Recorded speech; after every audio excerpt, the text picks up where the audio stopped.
So I'll try to keep this short, but Nikki was like, you should make a video to help people that have a few of the questions that you had. And I was like, I don't want to, but okay. So here's a few quick tips to laying engineered floor or even the vinyl floor. Tip one that I haven't seen on the interwebs is dry erase marker. Most people do it a permanent marker because you're gonna, cut that line anyways. But dry erase gives you a few opportunities and it comes right off of your floor. So that's pretty darn convenient when you're making your cuts. Tip number two, go ahead and buy the little kit, or at least this piece, for when you get up against walls, or especially down the end of a wall down there. Makes life a whole lot easier. And then this kit came with this, a fancy hammer, which broke really easily, and a rubber knocking block. This particular floor, the cork floor, is too soft for the knocking block. So I found it easier to use this little piece of cedar. Sure, any little piece of softwood would work just fine. I didn't cut this for the project, but it's 3/4 inches thick, maybe an inch wide, and it fits right here perfectly. So you're not lining up on this groove here. You just hit right there, and that gives you a nice place to tack. All right, and give me just a second, and I'll show you how to install these. Because there's videos out there that are 20, 40, 50 minutes long, and if you want to just know how to put these together, because I got tired of watching the long videos trying to figure this out. What are you doing, boy? Go away. Go away. More on the dry erase marker just before we move on. It's so convenient. Mark this up with a square, they come right off, and now I'm about to go make that cut, and it's probably not going to work, but it's a learning experience, right? So if Rowan doesn't cry his head off, I'm going to show you how to click one of these pieces together, which I'm going to have to take back up because we've got to finish laying the underlayment. But just for this video's sake, before my phone dies, I'll show you how to do it. So another quality tip is don't go and buy you some knee pads, even if it's the cheapest pair you can get. Buy you some knee pads. I'm not using mine.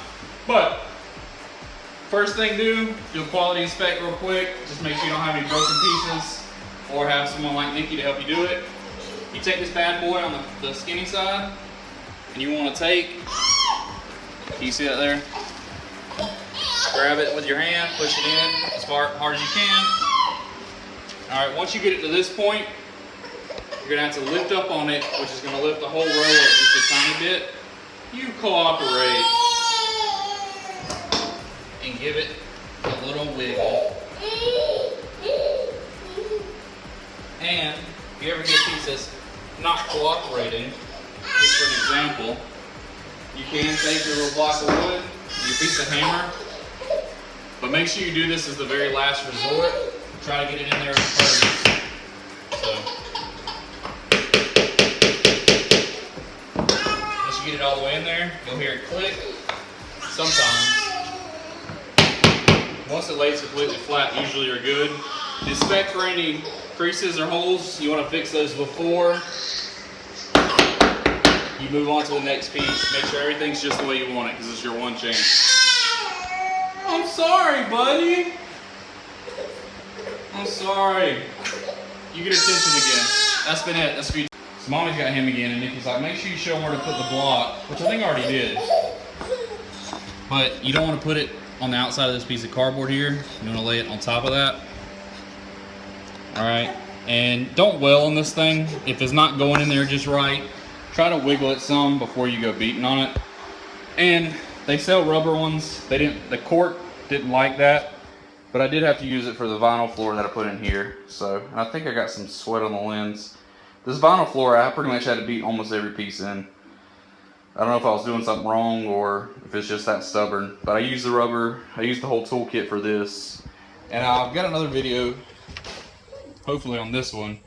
This is hardwood floor that we cut, wide plank, planed, and teakled. So hope we got a video coming on that.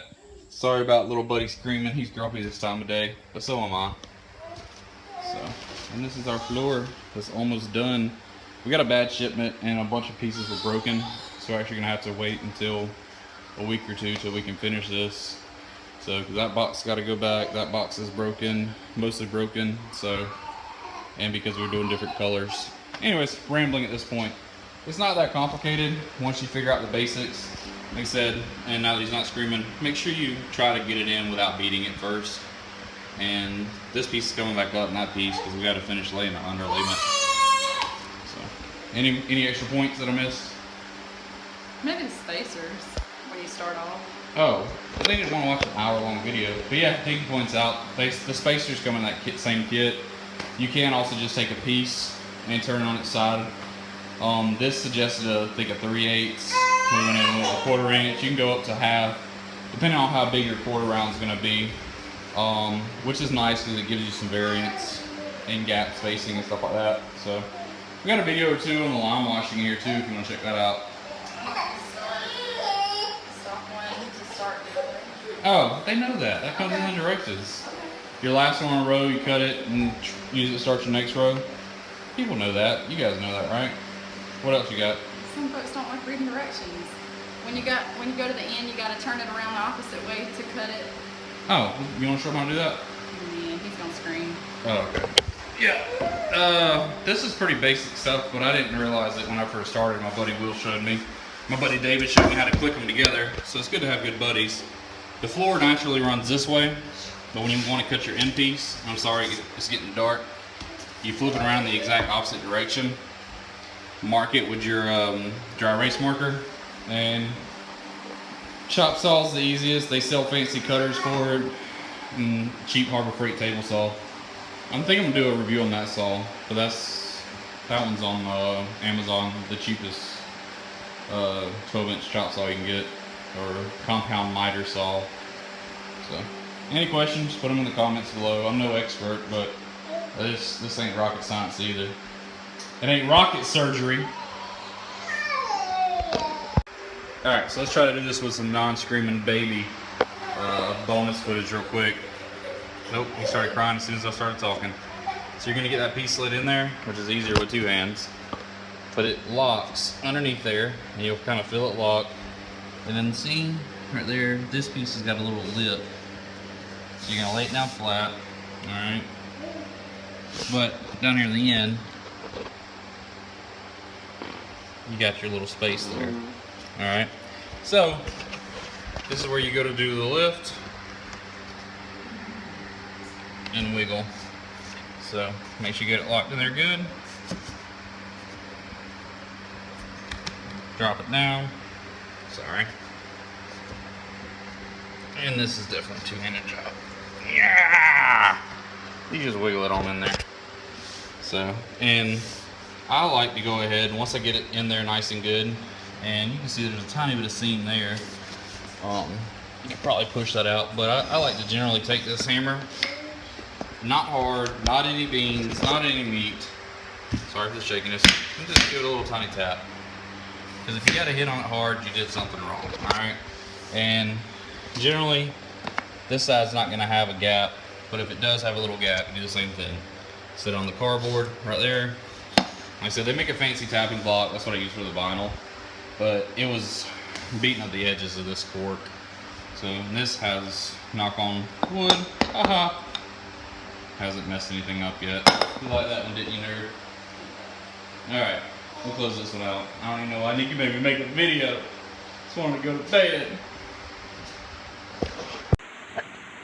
Just a little reminder, it is free to subscribe. It doesn't cost anything, just it's over there. I didn't know if you were wondering. Anyways.